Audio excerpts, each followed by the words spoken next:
Welcome back to my channel, folks. Today we're taking a look at my Batman-inspired Commander deck for Magic the Gathering. Now I have these two proxy Batman and Robin cards, and these are actual characters, Bruce Tarl and Silas Wren in Batman and Robin style. So these are my commanders. They have partners, so you can have two of them, and here they are as your regular Magic cards. And this deck is inspired by Batman. There's a lot of two-card combos in here also because, you know, I'm a combo player, so that's what I like to do. 4 colors here, so we have access to a lot of cards. So I guess first we'll take a look at the creatures I have in this deck, and then I will get into explaining how I like to play the deck and the combos.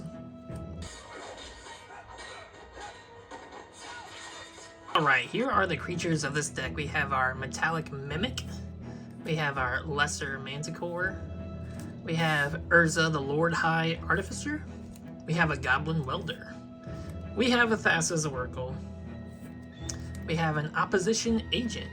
This is like my Catwoman of the deck. We have a Dual Caster Mage, Ornithopter of Paradise, Ethereum Sculptor, the Goblin Engineer, Oswald Fiddlebender, Ornithopter, Scrap Trawler, Aethersworn Canonist, Ratchet the Field Medic, Brea the Ethereum Shaper, Esper Sentinel, Timna the Weaver.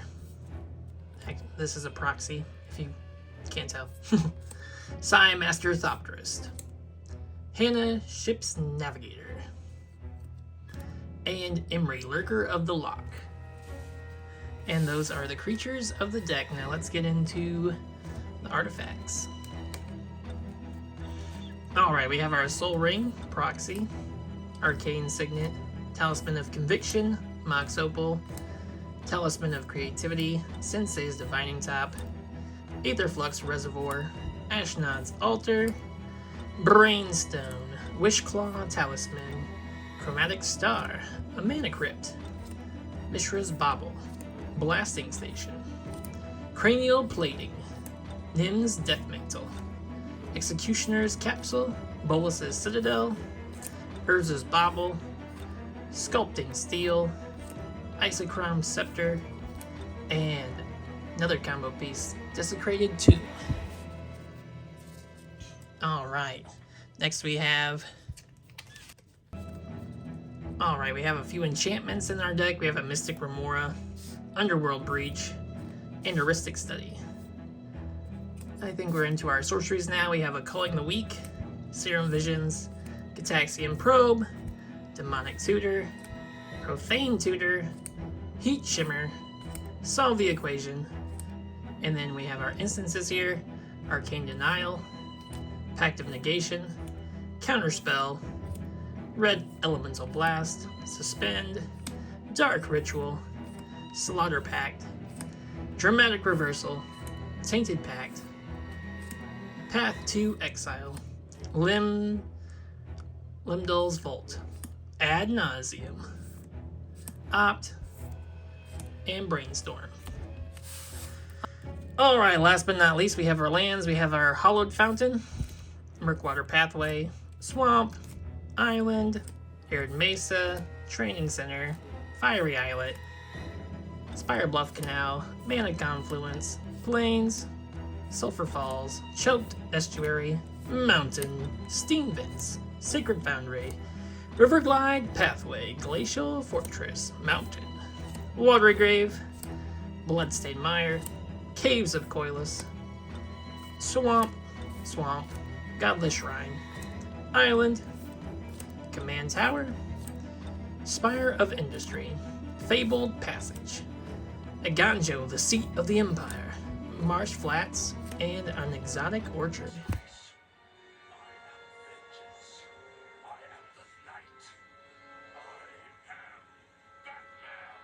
Alright, it's time to take a look at all the combos we have in this deck. We have our Bolus's Citadel, along with our Sensei's Divining Top, and our Aetherflux Reservoir.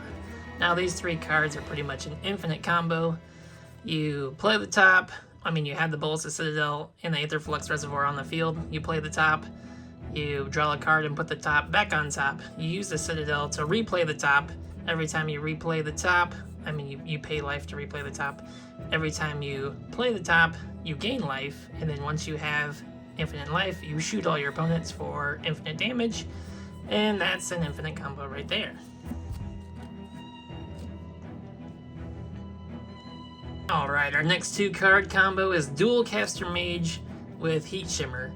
Now you have another creature on the field like one of your commanders, you cast Heat Shimmer, you target one of your commanders, and in response you cast Dual Caster Mage, which copies Heat Shimmer. You use the copy of Heat Shimmer to target Dual Caster Mage, which creates a new Dual Caster Mage, which retargets Heat Shimmer. So you make infinite Dual Caster Mages, and they have haste. And so you just attack all your opponents with infinite Dual Caster Mages, and you win the game. Next we have Thassa's Oracle and Tainted Pact. This is one of the most common EDH combos, not always with Tainted Pact, but Thassa's Oracle. And so you probably know this combo.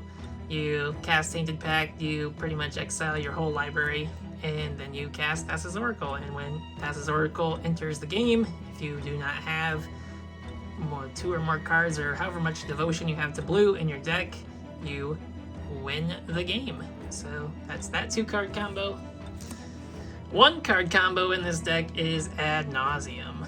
You play Ad Nauseam, and unless you're extremely unlucky, you pretty much draw most of your deck, and from that point you can do any of those aforementioned combos. So Ad Nauseam is pretty much the one-stop win the game card. If they do not counter the spell, the chances are very likely that you will win the game after casting Ad Nauseam.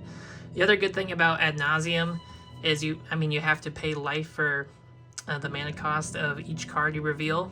But the good thing about our commander is it has lifelink, so we gain before we cast Ad Nauseam, we usually attack a few times with Batman to gain a decent amount of life, which lets us dig even deeper into our library when we are casting Ad Nauseam.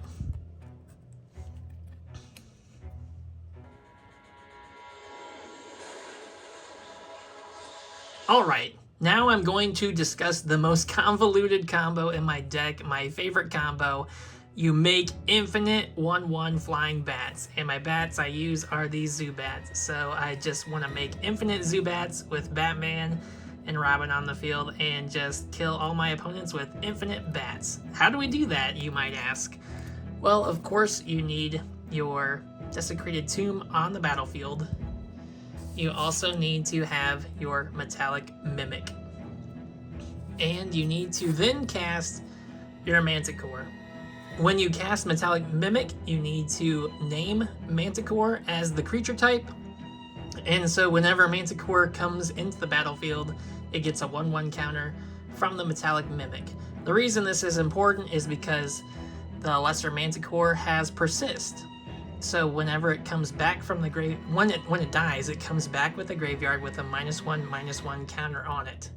Now, because of Metallic Mimic, whenever it enters the battlefield, it enters with a +1/+1 counter on it, which means it enters with 0 counters on it because it has a -1, then it gets a +1, so there's no counters on it. So then you just need to have a way to sacrifice it. So you sacrifice your Lesser Manticore with something like Ashnod's Altar or any kind of sacrifice outlet in the deck. We also have the Blasting Station, which you can sacrifice a creature and deal 1 damage to a creature or player. So with one of these 2 on the battlefield, you just sacrifice your Manticore over and over again. He keeps coming back because he has Persist, and every time he comes back, you bring a bat with him, because anytime a creature leaves your graveyard, you make a bat. So each time the Manticore comes back from the graveyard, because of Metallic Mimic and because of Desecrated Tomb, he brings with him an infinite number of bats. And that is my favorite and most convoluted combo. Like I said, it's a 4-card combo, but if I pull it off, I am like the happiest man in the world because I've made infinite bats with Batman and Robin. Well guys, that concludes this video of my Batman and Robin themed deck from Magic the Gathering. I do have these cool Justice League sleeves for my Batman and Robin deck. I hope you enjoyed this video, and if this does well, I'll be posting more videos of some more of my themed decks, because I do have quite a few themed decks in my collection of of EDH decks. So let me know in the comments below if you're interested in seeing those. And Batman and Robin are Batman is definitely my favorite DC character of all time, my favorite superhero of all time. He's the best of the best. So I definitely had to have a deck inspired by him. Let me know in the comments below if you enjoyed this video and what kind of combos you run in your decks. Until next time, adios.